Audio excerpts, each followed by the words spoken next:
This is the third time this month. Third! I know this because Maya's been keeping count. She writes it down every time, her pen scratching against the page like she's recording evidence for my eventual trial. My heart is hammering like a trapped bird against my ribs, and I can feel the heat creeping up my neck, a warning blush that betrays me every single time. The carpet under my sneakers is thin and scratchy, and I can smell her perfume. Something floral, expensive, completely out of place in this cheap dorm. I open my mouth to make some excuse, some pathetic lie about studying or a flat tire or literally anything. But she holds up her hand and my throat just closes. I've never been in Maya's room before. It's like stepping into a museum exhibit titled, "How to Be a Perfect Person." Everything is organized by color. Her textbooks are arranged by height. There's a single plant on the windowsill that looks like it's never known a day of neglect. And there she is, my RA, my nemesis, the girl who makes my palms sweat and my brain short circuit, closing the door behind us with a soft click that echoes like a gunshot. She looks at me with those dark eyes that see way too much, and I realize I've been holding my breath for exactly 4 seconds. It feels like 4 years. She's close enough that I can see the tiny freckles on her nose I've never noticed before, and I'm suddenly aware of every single thing about my appearance. The wine smell on my breath, the wrinkled shirt I've been wearing for 2 days, the way my hair is doing that thing where it looks like I lost a fight with a pillow. Her eyes flick down to the bag in my hands and then back up to my face, and I swear she almost smiles. Almost. But then the mask drops back into place, professional and untouchable, and she tells me to sit. And of course I do, like a trained animal, like I've been waiting for her to tell me what to do my entire life. This is new. Maya never hesitates. Maya always has a rule to quote, a policy to enforce, a perfectly crafted argument ready to deploy. But right now, she's just a girl in a cardigan who looks like she's about to say something she can't take back. My fingers are gripping the edge of her bed like it's the only thing keeping me tethered to earth, and I can hear my own heartbeat in my ears. Loud, traitorous, telling secrets I've never admitted out loud. The silence stretches between us like taffy, sweet and sticky and impossible to break. I want to fill it with words, but every word I know feels too small. She sees something in me, something worth saving. Something worth the 3-page write-ups and the late-night hallway confrontations and the way she's been looking at me like I'm a problem she actually wants to solve. I've spent all semester trying to be invisible, trying to slide through the cracks unnoticed. But Maya sees me. And the terrifying part is, I don't want her to stop. Her eyes are fixed on mine, and I can feel the space between us shrinking like it's being pulled from both ends. I think I might say something I can't take back. Actually, I know I will. She pushed me out. She actually pushed me out. 1 second she was looking at me like I was the answer to a question she'd been asking for years, and the next second I was on the other side of a closed door, wondering if I hallucinated the whole thing. But my hand is still warm from where she touched my wrist to guide me out, and I can still smell her perfume clinging to my jacket like a promise. The hallway is empty and quiet except for the hum of the vending machine at the end, and I'm standing here like a ghost haunting my own life. I should go back to my room. I don't. I just stay. she left a note. A note! Like we're in some kind of Jane Austen novel or, I don't know, a very specific fever dream. The handwriting is impeccable, which I'm not surprised by, because of course Maya has perfect handwriting on top of everything else. I'm pacing my tiny dorm room like it's a stage and I'm rehearsing for a play I didn't get the script for. My roommate, who has thankfully stopped asking questions because I've given her enough weird answers to last a semester, just watches me from her bed like I'm a nature documentary about catastrophic gay panic. Which I am. This is definitely that. She made tea. She made tea for me. And I'm pretty sure that's the most romantic thing anyone has ever done in the history of ever. My fingers are tingling as I set my books down on the desk, and I'm trying not to stare at her like she's a mirage in the desert of my boring life. There's a cassette player on her nightstand, the same one from before, and I notice the tape has been rewound to the start.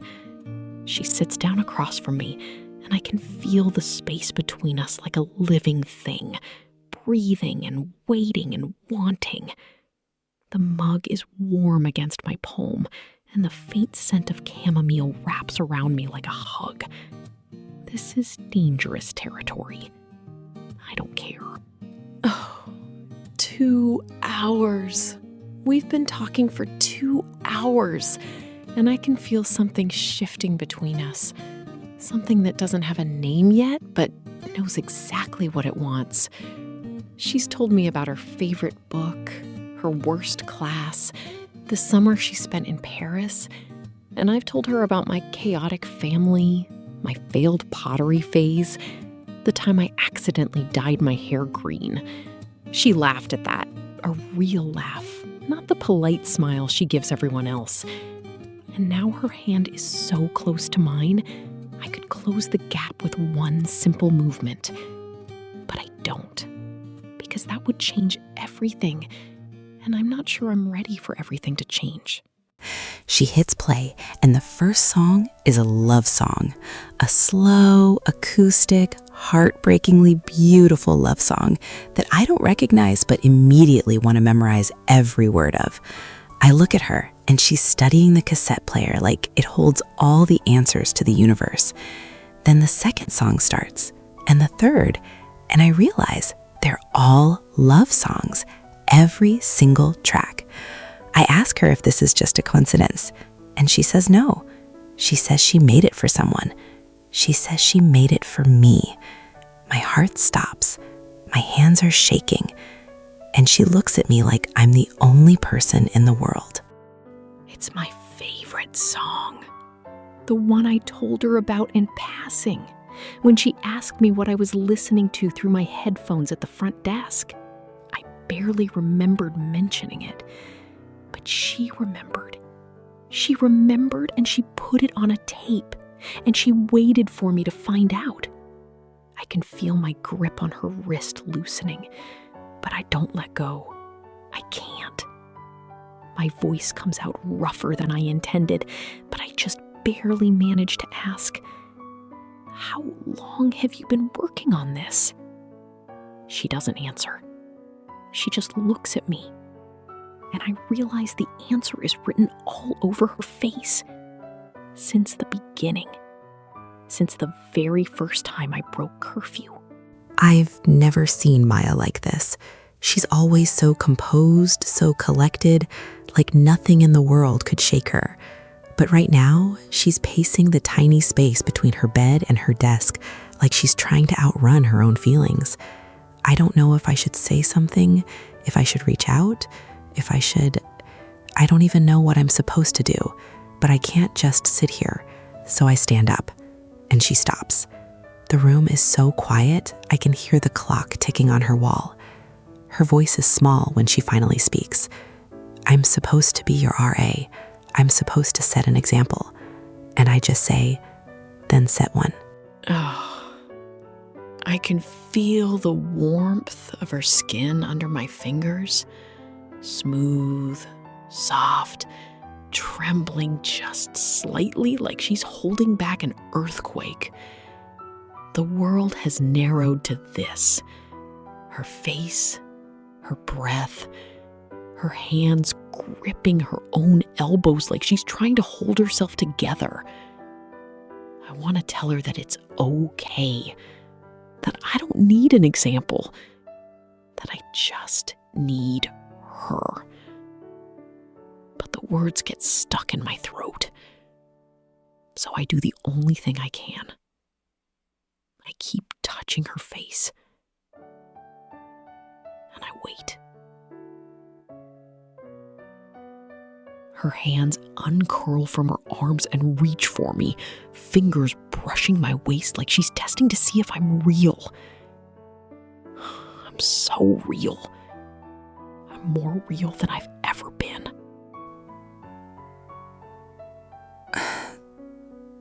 The hurt time's the charm, right? Except instead of getting written up, I'm getting pushed out of her room like I'm a dirty secret she has to keep hidden. The hallway is fluorescent and cold, a world away from the warmth of her room, the warmth of her hand on my waist. I press my palm against the door and imagine I can feel her on the other side, doing the same thing. I don't know how long I stand there. Long enough for a passing RA to ask if I'm okay. I smile and nod and say I'm just waiting for a friend. It's not a lie. It's just the truth, stretched thin over something much bigger and much more terrifying. I've been staring at this cassette for 5 minutes. It's wrapped in a tissue like she wanted to protect it before she gave it to me, and I'm afraid to open it because I'm afraid of what I'll find. But I do, and I don't cry. I don't cry, but I want to, because the tape is her voice, raw and unguarded, telling me everything she hasn't said to my face. She recorded it last night, after I left. She said she couldn't sleep, and so she talked to me on a tape because it was easier than saying it out loud. I'm falling in love with a girl who records confessions on cassette tapes. I'm falling in love with Maya, and I never even had a chance. I've recorded this message 17 times. 17. The first 14 were unsalvageable because I kept saying things like, I really like your cardigan, and you have nice handwriting, like I'm writing a letter to a distant aunt. The 15th one was actually good, but then I sneezed in the middle of a sentence and ruined the whole vibe. The 16th one was perfect, but I accidentally pressed stop instead of pause and had to start over. So now I'm on 17, and I'm determined to get it right.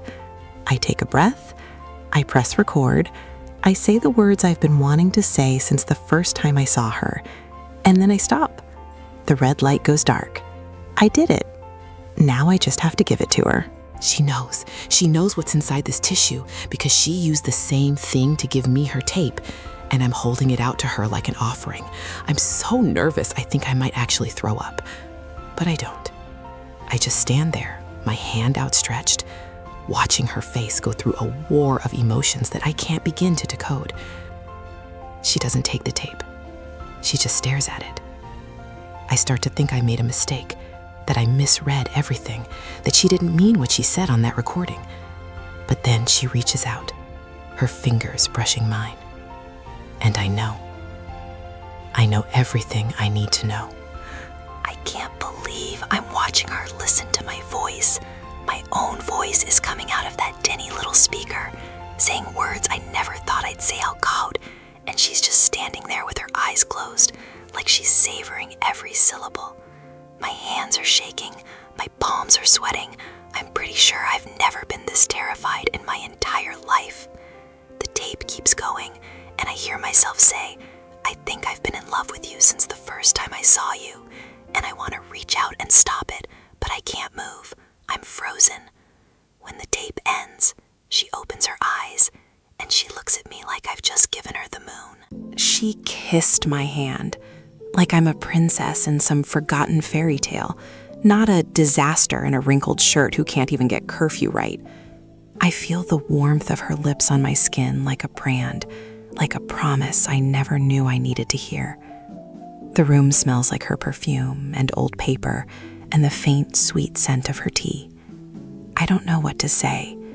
I don't know if I can speak without crying, so I don't try. I just let myself feel this moment, the weight of her hand in mine, the softness of her gaze, the way the world seems to have shrunk to just this room, just this girl.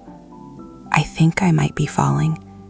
No, I think I've already fallen.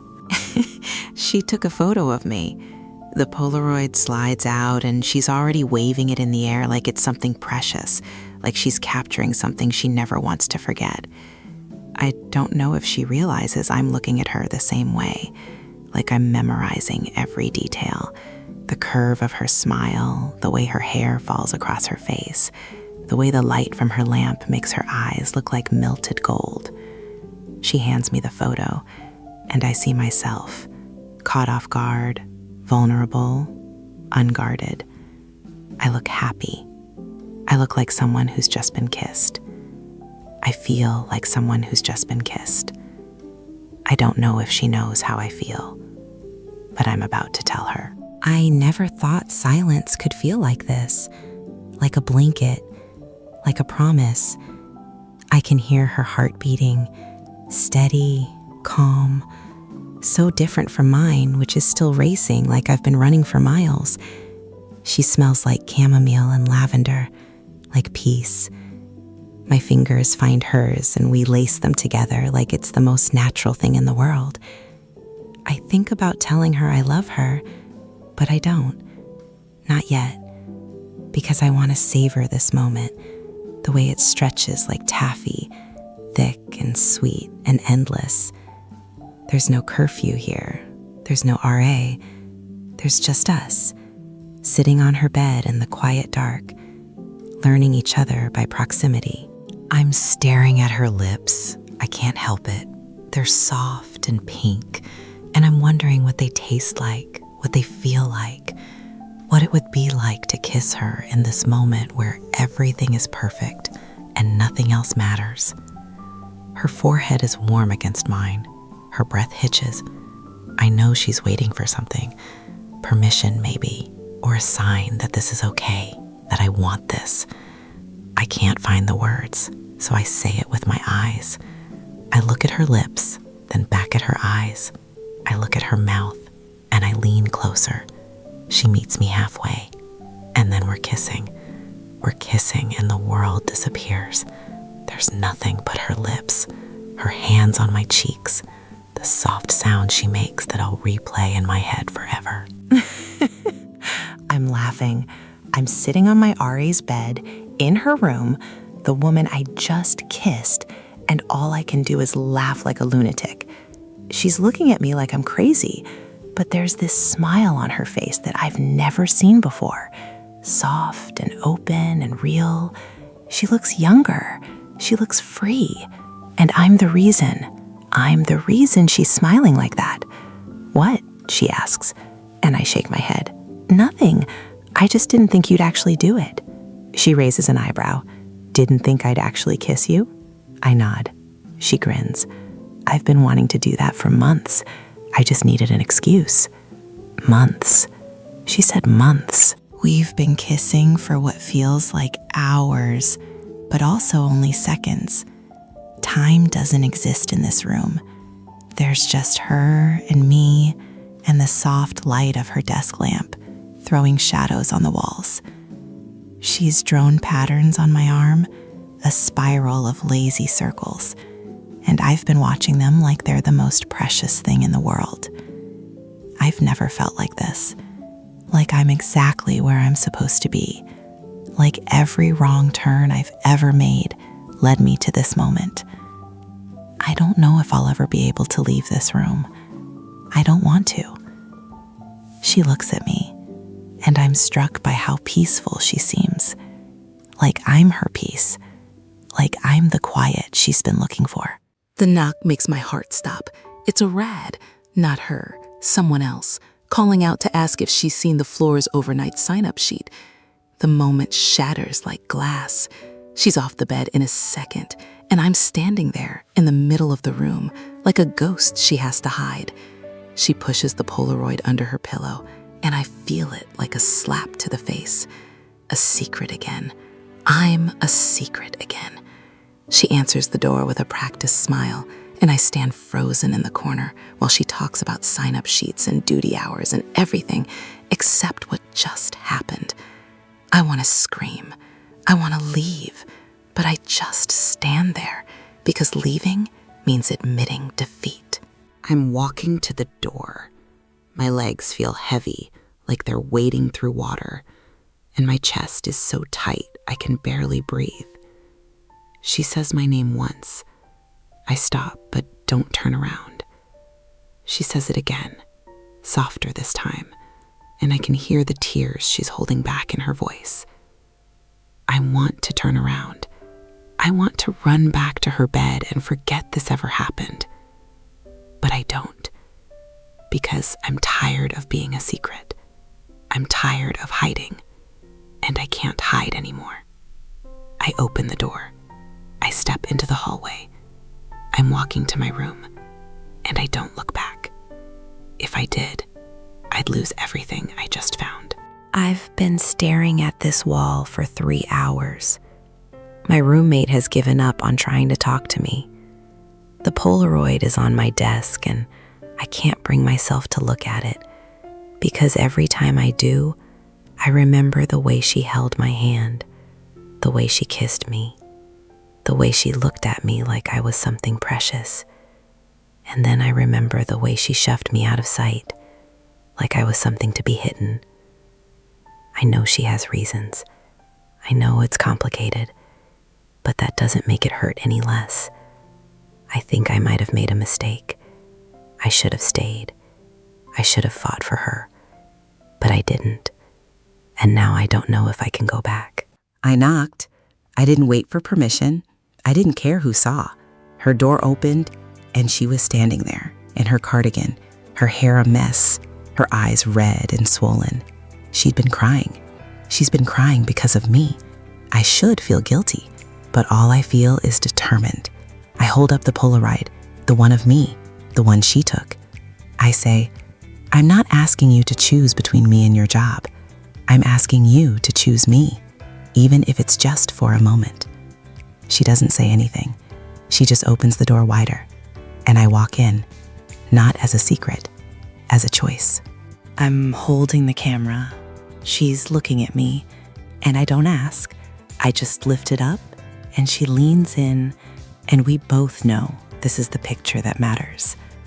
It comes out slowly, the image emerging from blank whiteness, and I watch us appear. 2 girls in a dorm room, foreheads touching, smiles not quite hidden. It's imperfect. Her hair is in her face. My eyes are half closed. But it's us. We're real. We're documented. And no one can take that away. I hand her the Polaroid, and she holds it like it's the most precious thing she's ever seen. Like it's proof that she deserves love. Like it's proof that I'm not going anywhere. The sun is rising on a morning I didn't think I'd see. I'm still here. She's still here. The window is cold and light is streaming through the blinds, creating stripes across Maya's face like she's been painted by a gentle hand. She's asleep in my arms. This serious, proper, terrifying RA who writes write-ups and enforces curfews and makes love mixtapes for me in secret. The Polaroid is on her desk, and I can see our faces through the morning light, frozen in time. I don't know how I got so lucky. I don't know how I found her, but I'm never leaving her side. Not for curfew, not for anything. I love her, and I'm going to tell her that when she wakes up. The semester ends in 2 weeks, and with it, Maya's job as my RA. I'm not sure what happens next, but I'm not afraid anymore.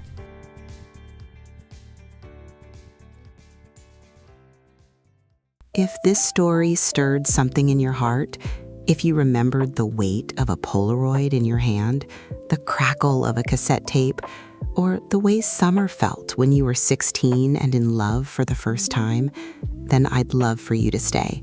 Because this isn't the end. This is just the beginning. The semester ends in 2 weeks, and with it, Maya's job as Elena's RA. Everything changes. The rules disappear, and they have to figure out if they can survive outside the dorm room bubble.